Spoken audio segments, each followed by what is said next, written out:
स्वरांजली परिवारातील श्री गणेशाची महाआरती जनसेवक एम.के. फाउंडेशनचे संस्थापक अध्यक्ष गोरगरिबांचे कैवारी महादेव कोगनुरे यांच्या हस्ते भक्तिमय वातावरणात करण्यात आली।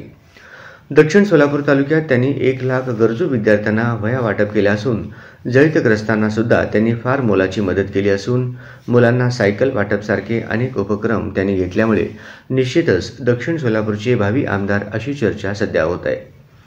यावेळी जनसेवक महादेव कोगनुरे यांनी केलेल्या कामाची पोचपावती म्हणून स्वरांजली न्यूज चॅनल आणि परिवाराच्या वतीनं त्यांचा सन्मान करण्यात आला।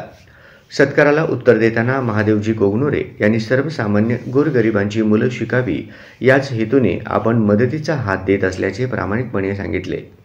यावेळी स्वरांजली न्यूज चॅनलचे संस्थापक दयानंद मामड्याल, चॅनलचे संचालक विष्णू महाराज कारंपुरी, संपादक सुनील भालेराव, उपसंपादक दादासाहेब नीळ, मानद संचालिका रेणुका बुधारम, सुदर्शन भालेराव, श्रीनिवास बोगा, इरण्णा जुजगार आदीसह कर्मचारी वर्ग मोठ्या संख्येने उपस्थित होता।